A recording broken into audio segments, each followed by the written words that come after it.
Hi, ഏവർക്കും irregular mind പോഡ്കാസ്റ്റിൻ്റെ മറ്റൊരു ലക്കത്തിലേക്ക് സ്വാഗതം. ഇത് ധർമ്മരാജ സീരീസിലെ 27ാമത് അധ്യായം. കഥ പറയുന്നത് സന്തോഷ്. മാമാ വെങ്കടൻ പറഞ്ഞത് കേട്ട് കേശവപിള്ള പടത്തലവനെ സഹായിക്കാനായി താമസ സ്ഥലത്തെത്തി. അത്യാവശ്യം ചില ആയുധങ്ങളെടുത്ത് ഹരിപഞ്ചാനന ശിഷ്യന്മാരുടെ വേഷം ധരിച്ച് യോഗിവാടത്തിലേക്ക് പോയി. അവിടെ യോഗിയുടെ ശിഷ്യന്മാരുടെ കൂടെ കൂടി. പരിചരന്മാരിൽ ചിലർ കഞ്ചാവ് പുകച്ച് ഉന്മത്തരായിരുന്നു, മറ്റു ചിലർ ജാഗരൂകരായിരുന്നു. അവരോടൊക്കെ ഹിന്ദുസ്ഥാനിയിൽ സംസാരിച്ച് സംശയമുണ്ടാവാത്ത രീതിയിൽ എല്ലായിടവും നോക്കി നടന്നു. മച്ചിൻപുറങ്ങളും കല്ലറകളും എല്ലാം പരിശോധിച്ചു. ധാരാളം ആയുധങ്ങൾ സംഭരിച്ചിരിക്കുന്നു. ഇരുണ്ട ഒരു മുറിയിൽ നിന്ന് വെടിമരുന്നിന്റെ രൂക്ഷമായ ഗന്ധം പുറപ്പെടുന്നു. അവിടെ നിന്ന് ശ്വസിച്ചപ്പോൾ അവയവങ്ങൾ ക്ഷീണിച്ചു പോകുന്നതായി കേശവപിള്ളയ്ക്ക് തോന്നി. ഇരുട്ടിൽ കാലിൽ തടഞ്ഞ ഒരു താക്കോൽ കൂട്ടം എടുത്തു സൂക്ഷിച്ചു. ഇവിടെ ഇത്രയധികം സന്നാഹങ്ങളുണ്ടെങ്കിൽ പാളയസ്ഥാനമായ ആര്യശാലയിലും യജ്ഞശാലയിലും എന്തായിരിക്കും സ്ഥിതി? കേശവപിള്ള ആലോചിച്ചു പോയി. വേഗം അവിടെ നിന്ന് തപ്പിത്തടഞ്ഞ് ഇരുട്ടത്ത് കേശവപിള്ള ഒരു പ്രകാരത്തിൽ മറ്റു ഭൃത്യന്മാരുടെ സമീപത്തെത്തി. അവിടെ നിന്ന് യോഗിവാടത്തിന്റെ പറമ്പിലേക്ക് കടന്നു. പടത്തലവന്റെ സഹായത്തിന് എത്തുന്നതിന് മുൻപ് താൻ വഴിയിൽ കണ്ട മറ്റൊരാളെ രക്ഷിക്കുകയാണ് വേണ്ടത് എന്ന് അയാൾക്ക് തോന്നി. ഒരു ജനലിൽ കൂടി അകത്തു നടക്കുന്ന സംഭാഷണം ശ്രദ്ധിക്കുന്ന ഒരാളെ കണ്ട് അയാളുടെ അടുത്തേക്ക് ചെന്നു. എന്താ സംഗതി എന്ന് ചോദിക്കുന്ന പോലെ അയാൾ കേശവപിള്ളയെ ഒന്ന് നോക്കി. നടക്കണം എന്ന് ആംഗ്യം കാണിച്ചു. മറുത്തൊന്നും ചോദിക്കാതെ അവിടെ നിന്ന് അയാൾ കേശവപിള്ളയെ അനുസരിച്ചു. അവർ രണ്ടും മതിൽ ചാടുന്നത് കണ്ട് പറമ്പിൽ അവിടെ നിന്നിരുന്ന ചിലരും അവരെ അനുഗമിച്ചു. കേശവപിള്ള പടിഞ്ഞാറെ തെരുവിലേക്ക് നടന്നപ്പോൾ മറ്റുള്ളവർ അദ്ദേഹത്തെ പിന്തുടർന്നു. ജനങ്ങൾക്കിടയിൽ നിന്ന് അവർ വേഗം ഒരു കൂടിയാലോചന നടത്തി. കേശവപിള്ള പറഞ്ഞ വിവരം കേട്ട് വേഷപ്രച്ഛന്നരിൽ പ്രധാനി പടത്തലവനും ജനറാളും ആശ്രമത്തിനകത്ത് നിന്ന് വേഗം പോരണം എന്ന് നിർദ്ദേശിച്ചു. ആപത്ത് കൂടാതെ അടിയങ്ങൾ വന്നുകൊള്ളാം എന്ന് പറഞ്ഞുകൊണ്ട് കേശവപിള്ള വീണ്ടും ഹരിപഞ്ചാനന്റെ ഗുഹയിലേക്ക് പോയി. അർദ്ധരാത്രി കഴിഞ്ഞിട്ടും രാജവീതിയിൽ നിന്ന സംഘത്തലവൻ മറ്റാരുമല്ലായിരുന്നു, മഹാരാജാവ് തന്നെ. കേശവപിള്ള പറഞ്ഞത് കേട്ട് പെട്ടെന്ന് അവിടെ നിന്നും പോകുന്നത് ഭീരുത്വമായി പോയി എന്ന് വിചാരിച്ച് വീണ്ടും മഹാരാജാവ് ആശ്രമത്തിന്റെ മുന്നിലേക്ക് തന്നെ നടന്നു. ആശ്രമത്തോടടുക്കാറായപ്പോൾ ഒരു കൂട്ടം മുഷ്കരന്മാർ രാജാവാണെന്ന് വകവയ്ക്കാതെ അദ്ദേഹത്തെ വലയം ചെയ്ത് തള്ളി ശ്രീ പത്മനാഭ ക്ഷേത്രത്തിന്റെ മുന്നിലെത്തിയപ്പോൾ നിന്നു. എല്ലാവരും മഹാരാജാവിനെ നമിച്ചു. പിന്നെ അവിടെ നടന്നത് അതീവ ഭയാനകമായ കാര്യം. ചന്ദ്രക്കാരന്റെയും കളപ്രാക്കോട്ടത്തമ്പിയുടെയും സഹായം നഷ്ടമായെങ്കിലും ഹരിപഞ്ചാനനൻ ഊർജ്ജസ്വലനായി മുന്നോട്ട് നീങ്ങി. അവർ നഷ്ടപ്പെട്ടാലും കുഴപ്പമൊന്നുമില്ല എന്ന് സ്വാമികൾക്കറിയാമായിരുന്നു. തിരുവിതാംകൂറിലെ ജനങ്ങളെ അദ്ദേഹം തന്ത്രപൂർവ്വം കയ്യിലെടുത്തിരുന്നു. അവരെ യുദ്ധക്കളത്തിലേക്ക് ആവശ്യം വരുമ്പോൾ എടുത്തു പ്രയോഗിക്കും. അടുത്ത ദിവസം നടക്കുന്ന സ്വാമികളുടെ യാത്രാദർശനത്തിനെത്തിയിരിക്കുന്ന ജനസഹസ്രങ്ങളോട് പാണ്ഡ്യദേശത്തു നിന്ന് വന്നവർ കൂടി ചേരുമ്പോൾ അജയ്യമായ സൈന്യബലമായിരിക്കുമെന്ന് യോഗീശ്വരൻ കണക്കുകൂട്ടി. അതോടൊപ്പം രാജസൈന്യത്തിൽ നിന്ന് കൂറുമാറുന്നവർ കൂടിച്ചേരും. എല്ലാത്തിനും താങ്ങും തണലുമായി ഹൈദരാലി ഖാൻ, എപ്പോഴും അനുഗ്രഹമായി കൂടെയുള്ള പിതാവിന്റെ ആത്മാവ്. ഇന്ന് ഗുരുപാദങ്ങൾ എന്ന് വിചാരിച്ച് പാദങ്ങളിൽ തൊട്ടു തൊഴുന്നവർ നാളെ വഞ്ചിരാജ്യത്തിന്റെ രാജാവിനെ ആയിരിക്കും വന്ദിച്ച് പുറകോട്ട് വാങ്ങി നിൽക്കുന്നത്. യുവരാജാവിന്റെ കാര്യത്തിൽ എന്തു വേണം? ഗുരുവായി കണ്ടു വന്ദിക്കുന്ന യുവരാജാവ്. അതുകൊണ്ടെന്ത്? ശത്രുവിനെ അംശമെങ്കിലും ശേഷിച്ചാൽ പിന്നീട് ഉപദ്രവമാകും. ദൗർബല്യം പാടില്ല. രാഷ്ട്രതന്ത്രത്തിൽ അതിന് സ്ഥാനമില്ല. അടുത്ത ദിവസത്തെ യുദ്ധസന്നാഹങ്ങളെക്കുറിച്ച് വിശദമായ പരിപാടികൾ മനസ്സിൽ രൂപപ്പെടുത്തി. സൂര്യാസ്തമയത്തോടെ ദീപാരാധന കണ്ട് സ്വാമിയെ വന്ദിക്കുന്നതിന് ജനസഹസ്രം വെമ്പൽ കൂട്ടുന്നു.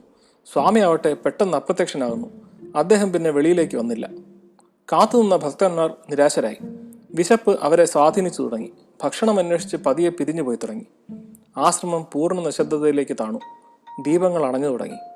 2-3 മുറികളിലായി സ്വാമികളുടെ പരദേശി ഭടന്മാർ ആയുധപാണികളായി കാവൽ നിൽക്കുന്നു. വെളിയിൽ ചില ഭടന്മാർ കാവൽ നിൽക്കുന്നു. യോഗിയുടെ നാട്ടുകാരായ ഭടന്മാരുടെ കൂടെ കേശവപിള്ളയെ നടക്കുന്നുണ്ട്. പക്കീർ സായെ കാണാനില്ല. ഒരുപക്ഷെ ഭിന്ന മതസ്ഥനായതുകൊണ്ടായിരിക്കാം ആശ്രമശുദ്ധിക്ക് വിഘാതം വരാതെ മാറി നിൽക്കുന്നത്.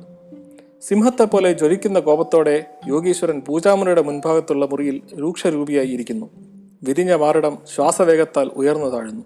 ശാന്ത ഹരിപഞ്ചാനനും സന്നിഹിതനാണ്. ഹരിപഞ്ചാനന്റെ കോപത്തിന് കാരണമായ സംഗതി ശാന്തന്റെ സംസാരത്തിലൂടെ വെളിപ്പെട്ടു. പടത്തലവന്റെ കത്തുമായി തിരുനെൽവേലിയിൽ പോയിരുന്ന കേശവപിള്ള ഹരിപഞ്ചാനന്റെ സഹായികളെ പറഞ്ഞു തിരിച്ചിരിക്കുന്നു. പ്രതീക്ഷിച്ചതുപോലെ സഹായം ലഭിക്കില്ല. അതിനെല്ലാം കാരണം ജ്യേഷ്ഠന്റെ ധർമ്മഭ്രംശമാണെന്ന് അനുജൻ കുറ്റപ്പെടുത്തി. അച്ഛൻ കുട്ടിക്കോന്തിശൻ കാണിച്ചു തന്ന വഴി തന്നെയല്ലേ ജ്യേഷ്ഠൻ പോയത്? ധർമ്മത്തിൽ നിന്ന് വ്യതിചലിക്കാതെ ലക്ഷ്യം പ്രാപിക്കാനാണ് അച്ഛൻ ഉപദേശിച്ചത്. അമ്മയെ കാണാനുള്ള അവസരം കിട്ടുമല്ലോ എന്ന വിശ്വാസത്തിൽ തനിക്കും ഇതിന് കൂട്ടുനിൽക്കേണ്ടി വന്നു എന്ന് ശാന്തൻ പരിതപിച്ചു. പരമശുദ്ധനായ കളപ്രാക്കോട്ട തമ്പിയുടെ അവസ്ഥ എന്തായി? അണ്ണാവയ്യൻ എന്നിവിടെ? ഉഗ്രഹരിപഞ്ചാനൻ ശാന്തനോട് വിയോജിച്ചു. രാജ്യലക്ഷ്മിയെ നേടിയെടുക്കാൻ കൊലയും കൊള്ളയും വേണ്ടിവരും. രാഷ്ട്രതന്ത്രത്തിൽ അത് വിധിച്ചിട്ടുള്ളതാണ്. കേശവപിള്ള എന്ന ശക്തനായ പ്രതിയോഗിയുടെ പ്രവൃത്തികൾ കൊണ്ട് ചില അതിക്രമങ്ങൾ കാണിക്കേണ്ടി വന്നു. സിംഹാസനങ്ങൾ, കിരീടങ്ങൾ, ഉടവാളുകൾ ഇതുകൾ ധർമ്മശാലകളിൽ ദാനം ചെയ്യപ്പെടുന്നില്ല. വൃക്ഷങ്ങളിൽ കായ്ക്കുന്നില്ല. മഴയോടും മഞ്ഞോടും വർഷിക്കുന്നില്ല. ഭൂഖനനം ചെയ്താലും കിട്ടുകയില്ല. അങ്ങാടിയിൽ വിൽക്കപ്പെടുന്നുമില്ല. അതുകൊണ്ട് കൊന്നും വെന്നും തീവെച്ച് മുടിച്ചും അവയെ നേടണം. ഉഗ്രന്റെ കാഴ്ചപ്പാടിനോട് യോജിക്കാനാവാതെ ശാന്തൻ ആവശ്യപ്പെട്ടു, തനിക്ക് വാക്ക് തന്നതുപോലെ അമ്മയെ കാണിച്ചു കൊടുക്കണമെന്ന്. വധവും ജയവും ഒന്നും വേണ്ട. അമ്മയെ കാണാമെന്ന മോഹം കൊണ്ട് കേശവകുഞ്ഞിനെ തട്ടിയെടുക്കാൻ സഹായിച്ചു. ഭൈരവനെ ഏൽപ്പിച്ചിട്ട് ഇപ്പോൾ കേശവകുഞ്ഞവിടെ കാണാനില്ല. ഉമ്മിണിപ്പിള്ള എങ്ങനെ മരിച്ചു? എല്ലാം ശ്രീപത്മനാഭൻ കാണുന്നുണ്ട്. മഹാരാജാവ് ധർമ്മിഷ്ഠൻ. സകലതും നഷ്ടപ്പെട്ട സാഹചര്യങ്ങളിൽ ഇവിടം വിട്ടു പോവുകയാണ് ഉചിതം. ഭക്തനും വൃദ്ധനുമായ കുപ്പശാരെ ദുർമോഹിയായ ചന്ദ്രക്കാരൻ കൊല്ലാനിടയായതെങ്ങനെ? അച്ഛനായ കുട്ടിക്കോന്തിശന്റെ ആജ്ഞ അനുസരിച്ച് ഭക്തിപൂർവ്വം സേവിച്ച കുപ്പശാരുടെ മകനാണ് ഭൈരവൻ. അവനാവട്ടെ യോഗിയുടെ പരിചാരകൻ. എന്നിട്ടും രക്ഷിച്ചില്ല. ശാന്തന്റെ അഭിപ്രായങ്ങളെ ഒരു മൃദുല ഹൃദയന്റെ വിവരമില്ലായ്മയായി മാത്രമേ ഉഗ്രഹരിപഞ്ചനൻ കാണുന്നുള്ളൂ. കുട്ടിക്കോന്തിശന്റെ അന്തർഗതം എന്തായിരുന്നുവെന്ന് ശാന്തന് മനസ്സിലായിട്ടില്ലെന്ന് ഉഗ്രൻ പറഞ്ഞു. അച്ഛൻ്റെ മകൻ താനായിരുന്നു, ശാന്തൻ അമ്മയുടെ മകനായിരുന്നു. അവർ തമ്മിലുള്ള സ്വഭാവ വ്യത്യാസത്തെയാണ് ഉഗ്രൻ വിശദീകരിച്ചത്. അമ്മയെ ഉടനെ കാണിച്ചു കൊടുക്കാമെന്ന് ശാന്തനെ ആശ്വസിപ്പിച്ചു. എന്തു തന്നെ സംഭവിക്കട്ടെ, വിജയപതാകയെ തിരുവിതാംകൂറിൽ പറപ്പിക്കും എന്ന് ഉഗ്രൻ പ്രതിജ്ഞ ചെയ്തു. വിജയികളായ ശേഷം അമ്മയെ കാണാനാണ് അച്ഛൻ ഉപദേശിച്ചിരിക്കുന്നത്. 2-3 ദിവസത്തിനകം അമ്മയെ രണ്ടുപേർക്കും ഒരുമിച്ച് പോയി കാണാം എന്ന് വീണ്ടും അനുജനെ ആശ്വസിപ്പിച്ചപ്പോൾ ആ ലോലമനസ്കൻ ജ്യേഷ്ഠന്റെ മാറിൽ വീണു. അവർ പരസ്പരം ആലിംഗനബദ്ധരായി. അപ്പോൾ ഒരു പരിചാരകൻ പടത്തലവന്റെ ആഗമനത്തെ അറിയിച്ചു. അദ്ദേഹത്തെ അകത്തേക്ക് പ്രവേശിപ്പിക്കാൻ ഉത്തരവ് കൊടുത്തു. യോഗീശ്വരന് കിട്ടും എന്ന് കരുതിയിരുന്ന റീഎൻഫോഴ്സ്മെന്റ് തിരുനെൽവേലിയിൽ നിന്ന് വരില്ല. ഇവ പടത്തലവനും മഹാരാജാവും ഭടന്മാരും എല്ലാം ഈ യോഗീവാടത്തിനെ ചുറ്റപ്പെട്ടിട്ടുമുണ്ട്. പിന്നെ അവർ ഡിസ്കസ് ചെയ്ത കാര്യങ്ങൾ ജനലിൽ കൂടി ആരോ ഒരാൾ കേട്ടിട്ടുമുണ്ട്. അത് കേശവപിള്ളയ്ക്ക് അറിയുകയും ചെയ്യാം. ഇനി എന്തൊക്കെ സംഭവിക്കുമെന്ന് അടുത്ത ഒരു എപ്പിസോഡിൽ കേൾക്കാം. ഇനി 2 എപ്പിസോഡും കൂടിയേ ഈ കഥയിൽ ബാക്കിയുള്ളൂ. ഇതുവരെയും കഥ മുഴുവനും കേൾക്കാത്തവർ 1ാമത്തെ എപ്പിസോഡ് മുതൽ കേട്ട് സപ്പോർട്ട് ചെയ്യണം എന്ന് അഭ്യർത്ഥിച്ചുകൊള്ളുന്നു. അതുമാത്രമല്ല, നിങ്ങൾ കേൾക്കുന്ന പ്ലാറ്റ്ഫോമിൽ ഈ പോഡ്കാസ്റ്റിനെ റേറ്റ് ചെയ്യുക. ഇതുവരെ തന്ന എല്ലാ സപ്പോർട്ടിനും വളരെയധികം നന്ദി. അടുത്ത എപ്പിസോഡിൽ കേൾക്കുന്നതുവരെ stay tuned, stay safe. By.